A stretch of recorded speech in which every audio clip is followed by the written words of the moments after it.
All right. Can everybody hear me? Woo. Okay, great.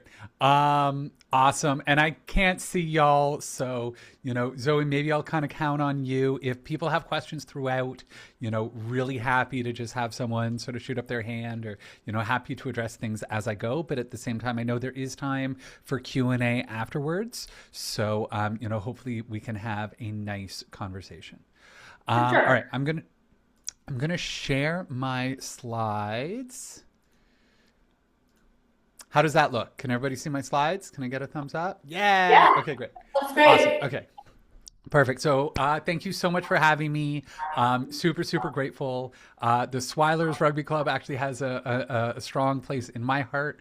I went to school in Halifax and played rugby for King's College there. And we did, in my first year, a tour of Newfoundland. And so we did a little homestay with the Swilers and had a great match there. So that'd be 20 years ago or so since I was there, but, certainly a warm place in my heart. So really happy to be speaking to everybody. As Zoe mentioned, I am a certified financial planner. I sort of wear my CFP hat, and then sometimes I'll sort of wear my activist hat. So know that, I can kind of switch back and forth a little bit. That when folks do have questions, sometimes it's helpful when I sort of look at it from two different perspectives. For the most part, I'll be wearing my financial planner hat, but, obviously you'll know when I'm kind of wearing my activist hat. So really the goal for tonight is to get y'all started. If the goal is to break up with your bank, we want to get you started with a credit union. And my suggestion is that, as Zoe mentioned, it can get a little bit complicated when people have mortgages and credit cards and investments and insurance and like all of these different things. Really, I'm going to suggest you get started with a checking account. To me, this is where credit unions absolutely shine. They are amazing when it comes to checking accounts. I'm a big proponent. I really like when people shop around for all the other stuff. So when it comes to your insurance, your debt, and certainly your investments, I've got a lot of opinions and thoughts there. Really going to try to keep this focus just on checking accounts, but happy to talk about the other stuff in the Q&A if people want to go there. And just really want to reinforce that it's so easy to switch. It's really not that hard. There's a big psychological barrier when it comes to this, but that's why we're here tonight. I'm gonna get you started and really show you how easy it is for you to switch. To be able to really understand, like I think Zoe did a great job communicating kind of how crappy banks are, and sort of all the bad stuff that they fund. What I want you to understand is the impact of your deposits. This is why we're starting with your checking account. Because here in Canada, we use something called fractional reserve banking. I'm not going to get too deep into this. This could be like a whole lecture. If you really want to nerd out on this, I'm happy to go there. But I think for most people, they're going to be happy if I just kind of mention it briefly. But this is the idea that when we put money and deposit our money in the bank, that money stays there, right? But the way it works is that for every dollar of deposit that we keep at a bank or a credit union, allows that bank or credit union to issue $20 worth of loans. It's a little bit weird. It's a little bit freaky. Sometimes we can call this a multiplier effect. This is this whole notion of a debt-based economy, which is what we live in. But it's really important to understand that the way the mechanics work is that for every dollar of deposit I have in a bank or credit union, allows them to create $20 worth of loans. And that's why I really think the first thing you need to do is to open up a checking account at a credit union, because your deposits matter. Yes, credit cards and mortgages and investments and all that fun stuff. Yes, yes, yes. But, those don't have these multiplier effects, whereas your deposits really do. Because we know that when we keep our money in the big banks, forgive me, I know the font here is kind of small, but this is sort of detailing the billions and billions and billions of dollars of loans that the big banks provide to military companies. So this is where, again, for every dollar you have there, I'm not saying it's going to be $20 going specifically to military, but we know who these banks are loaning money to. We know who their clients are. We know that your deposits are going to fund military companies. We also know that they are funding fossil fuels. And so this is a chart, this group called drawdown.org. I don't know if folks know Drawdown, but they're amazing. They do a lot of really cool research. And what they say is that moving about $8,000 US. And again, you want to keep a certain amount of money in your checking account. So they've got it here, 8K here, from a carbon intensive bank to a climate responsible bank, can yield the indirect emissions reductions 2 times the emissions reductions of adopting a vegetarian diet. So this is where, and I don't want to say, I still want you to eat less meat. I still want you to fly less. I still want you to switch to an EV, and I still want you to switch to residential solar. But really, it's the type of thing where understanding that as far as actions go, this is absolutely massive. This is one of the biggest steps that you can take in terms of your personal carbon footprint and in terms of reducing your complicity in occupations. So, credit unions are amazing. They are just awesome. I could go off on tangents for so long about how amazing credit unions are, but I feel like we are so lucky here in Canada, right? That when I think of I remember there was a whole boycott Loblaws thing for a while, and people in trying to, in the food system, and it's frustrating for me because I don't have alternatives to those big grocery stores, right? We don't have, at least in my neck of the woods, co-ops or alternatives. You kind of have to. But when it comes to banking, we're really lucky here in Canada that we have an exceptionally strong credit union system that runs parallel to the banking system. We don't need to be a customer at a bank. They are structured as cooperatives. They are more democratic, so it's one member, one vote. Instead of banks, it's one share, one vote. So with the banks, it's the people with the most shares get the most votes, whereas at the credit unions, doesn't matter how much money you've got, everyone has an equal voice. And they're often in a position where they are putting people over profit, that when it comes to banks, their legal responsibility, they have a fiduciary duty to maximize profits for shareholders. Whereas credit unions don't have that. Their responsibility is to maximize the benefits to members. And guess what? By joining a credit union, you become a member. So, really, really cool governance structure. I absolutely love it. They do offer the same services as a bank. It's a very, very similar experience, right? And it's the same thing that each dollar of deposits allows for $20 in loans. That doesn't change. They're still part of that fractional reserve banking system. However, who do credit unions loan money to? Overwhelmingly, their loan portfolio is mortgages and small business loans. So instead of your deposits going to fund loans to fossil fuel companies and military companies, your deposits are funding mortgages and small business loans for your neighbors. This is literally about keeping your money in your community, right? So there's really not a huge downside, and there's so much upside from an ethical perspective.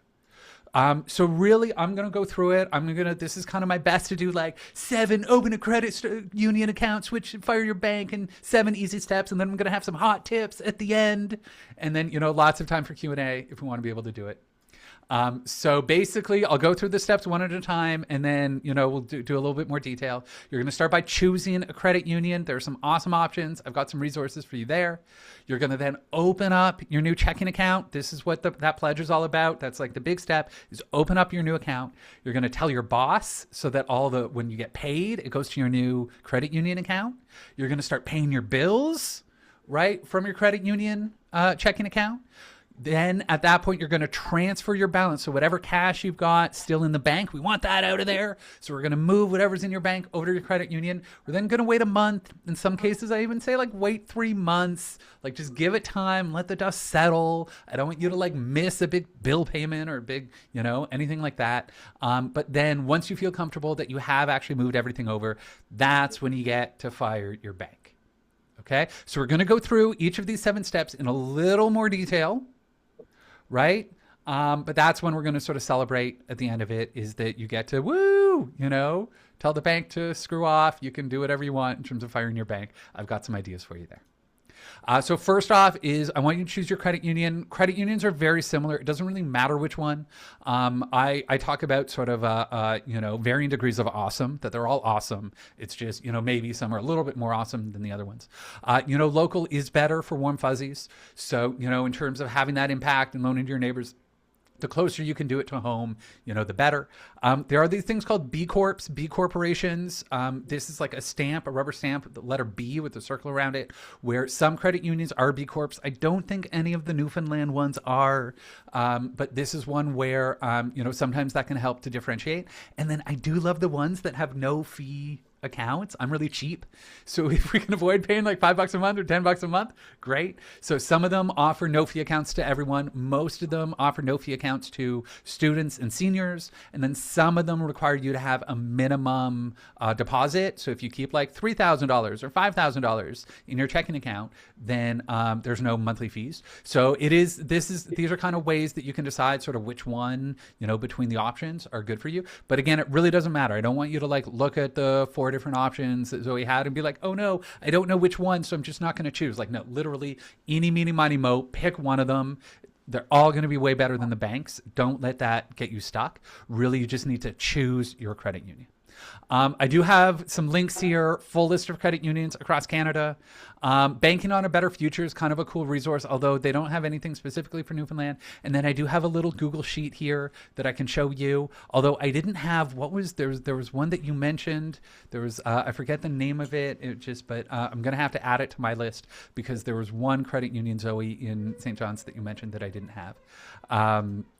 From there, what I want you to do is open your account. So again, just to get started, I want you to open a checking account only. We can talk about high interest savings accounts a little bit later. You are going to want to have an emergency fund, do things like that, but don't stress about that. Really, I want you to start with your checking account.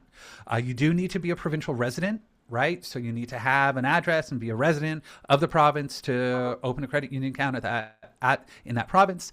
There's often a membership cost. So I know you've got someone from a credit union there so they can verify what it is. It's usually like $20 or something. You buy a share, and actually if and when you decide to leave the credit union, you'll get that $20 back, but there is often sort of a little kind of token amount as a membership cost. And then they are going to need your SIN number. Like, don't freak out about that. They're not trying to scam you. This is totally normal. These are taxable accounts. They do need your tax information, so they are going to ask you for your social insurance number.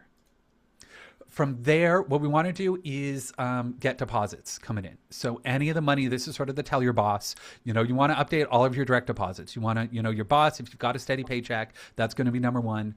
Don't forget to tell CRA, right? Oftentimes we get these like GST rebates and little benefits, these little checks that come in when you get your tax rebate, right? You want to make sure that that's coming into your new account. A big one is e-transfer. I strongly suggest signing up for auto deposit. That's a great feature. I really like having auto deposit set up. So you are going to want to change your auto deposit so that points towards the new account. And then any like fintech connections that you've got. So if you've got your bank account connected to different things, I use an app called Wise, WISE. Wise is really good for like international travel and for currency exchange stuff. So when I go traveling, I can like tap my phone and, I can pay in local currencies. So, any of those little connections that you've got, you're going to want to make sure that you do, transfer that over to your new credit union checking account. From there, you're going to want to start paying your bills. This is very simple, very straightforward. You can literally just like on your computer, open up your bank, open up your credit union, and then just on your bank, whatever bill payees, whatever bills you pay there, you're just going to then go through your old bank's list and you're going to add them to your new credit union. Very simple, very straightforward. I want to be clear that you can pay any credit card or debt from your new credit union account. So even if you've got like a mortgage at RBC, right? That doesn't mean you have to keep it. You have to pay that from a checking account at RBC. No. They just want your money. They don't care where it's coming from. They just want you to pay your mortgage payments. So you can absolutely pay off any credit cards or any debts like mortgages that you've got from your new credit union checking account. And then you are going to want to make sure, of course, any recurring payments. So if you're self-employed and you are like me and have to pay your taxes in installments, guess what? You're going to want to make sure that you are transferring those payments over as well. And then obviously, like, don't forget to cancel those recurring payments from your bank. The last thing I want you doing is paying your taxes twice. Okay, so that's going to be paying all your bills. Again, you'll be able to send e-transfers from your new account. You'll get a nice shiny new debit card, so you'll be able to tap it and you'll be able to do everything that, from your new credit union account. From there, transferring the balance, I just send myself an e-transfer, right? When I fired my bank, that's how I did it. I was just like, oh, I've got however much money in there. I just sent myself an e-transfer. I'd set up my credit union as my new auto deposit. So I literally just sent myself an e-transfer, and it was super easy. If you're old school, you can write yourself a check, right? If you've still got some old checks from your old bank, those are going to be useless soon, so you might as well use them and write yourself a check. Or super old school, you can even like go in and withdraw all of your cash and say, I would like that in paper money and coins, and then bring it over to the new credit union and go for a walk down the street and deposit it at your new credit union location. But you are going to want to transfer your money over as quickly as you can, and then you're going to wait a month, maybe wait 3 months. Like, there's no rush on this part.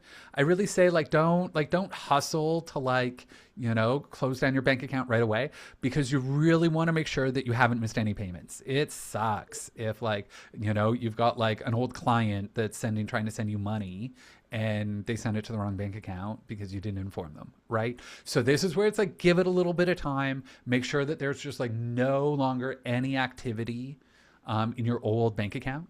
You also want to download your old statements, right? So, that information is going to get a lot harder for you to get. So, just go through some and just like download all the PDFs, store all that, get whatever data you can kind of scrape from your accounts, just in case you have to go back and revisit things. And then don't forget any payment apps that oftentimes on our phones, we do have things set up to apps. If it is set up to your bank account, most of them are going to be set up to your credit card, which you don't have to switch your credit cards right away.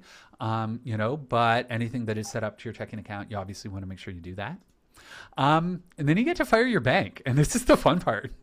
This is where you get to decide. You can cut up your debit card and take do a TikTok video of you cutting your debit card. You can send an angry email to the CEO. You can let them know, please don't berate any of the tellers. Don't go into the branch, and you can tell them calmly why you're closing your account, but please, these are just workers. Most people work at a bank, know how terrible the banks are, right? They don't really want to be there either. But so don't get angry at them, but absolutely send an angry email to the CEO. And then post on social media and tell your friends. This is the type of movement where really what we're trying to do is normalize credit unions, to say how awesome they are. And it is something to be proud of when you are able to finally sort of fire your bank. And then celebrate. This is a big deal. There is some emotional baggage when it comes to switching your money and taking these actions. And I really love it when people celebrate taking actions. When you do things like pay your taxes, when you do things like, make a big RSP contribution, when you do things like fire your bank, celebrate that. Take yourself out for a fancy coffee or a cocktail, buy yourself a nice dinner, do something nice for yourself, because absolutely, recognize that these things do take some emotional labor for you to do it. And I want you to be proud of yourself. I want you to treat yourself, to something nice, knowing that, you just did something that's good for you and it's good for the planet as well. Some hot tips that I've got for you. Okay, so ding-free ATMs, this always comes up. It's but Tim, my ATM, I need to use the ATM for free. So what's really cool is that all the credit unions are part of this thing called the Exchange Network. So there are different networks where basically you can use any credit union's ATM for free. So this is why I said, don't worry about which credit union you choose, because whichever of those credit unions, just pick one. You open up an account there, you can use the other credit union's ATMs for free. So, for me, I'm part of one called DUCA, DUCA, here in Ontario. But I live pretty far away from a DUCA branch. Not a big deal. There's another credit union called Meridian that's around the corner from me. I don't need to switch to Meridian. Instead, I can just use Meridian's ATMs for free. Right, which is awesome. So understand that there's this network. I've got a link here. It kind of goes to an app that you can use to be able to search when you're across Canada. No matter what city you're in, you can always find a ding-free ATM to be able to use the ATM without fees rather. Shop around for debt. That, when it comes to credit cards, you don't have to switch over right away. You don't have to get your credit union's credit card. When it comes to getting a mortgage, you don't have to, you can get any mortgage, right? You don't have to get the credit union's mortgage. So I really do suggest that people do shop around for debt. I want you to get the best deal for debt.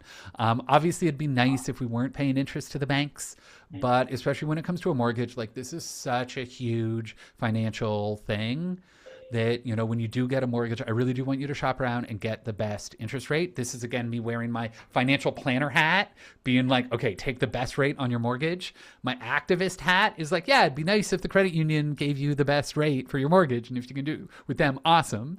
But my CFP hat is like, get the best rate. You know, don't necessarily feel like you have to take a worse deal in order to support a credit union, especially for debt.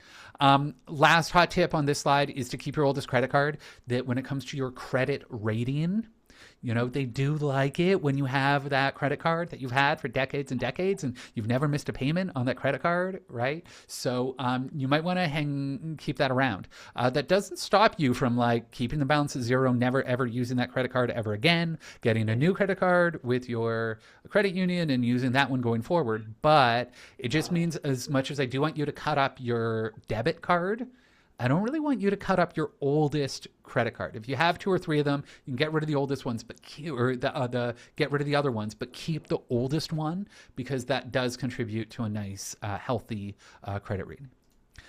From there, you know, auto deposit for e-transfers. I mentioned that. Using a password manager. Manage devices and 2-factor authentication. Very good idea. We live in a world where there are a lot of scammers out there. So I absolutely want you to take security very seriously, to have a good password. Use this as an opportunity to make sure that your banking security is locked down. And download the app that most credit unions have apps now. My app is great. I can use it to, you know, send e-transfers. I can take photos of checks. You know, I can do everything that I could with a banking app. I can do that with my credit union app. So you know, you definitely want to get that app on your smartphone to be able to use that. I don't really go into the branch anymore. I'm someone where I think I've been to the branch like one time in the last like decade. So, you know, for me, most of the time, I'm using the ATM, or I'm using the website, or I'm using the app. If I need help, I'm calling and getting somebody on the telephone. That's it. You know, my name's Tim Nash. This is what I do day in, day out, is I help people align their investments with their values. This is what I do. So happy to stick around. If you've got questions, that's great. But if this is something you want to learn a little bit more about, you want a little bit of help, you want to join a community of people who align with their values, this is my classroom, giclassroom.com. I've got a course on how to fire your bank where I go through those 7 steps. I've got a mini course on creating an ethical emergency fund, which is sort of the second step. So you want to start by opening a checking account, then you want to create your ethical emergency fund. And then, you know, my bread and butter is really when it comes to investment portfolios and helping people align their investments with their values. That's where I've helped more than 10,000 people figure this stuff out and do it. So, you know, this is sort of usually the starting point for folks, is the classroom. Although, you know, if you go to my website, goodinvesting.com, there's a little form that's like, you know, request a free consultation if you do want to chat with me directly. But for most people, you know, starting point there is the classroom. That's it. I think I did well there. I think I stuck to my sort of half hour. Yeah. Okay. Awesome. Great. So I'm here. I'm happy to stick around. Would love to answer some questions. I'm sure you've got lots.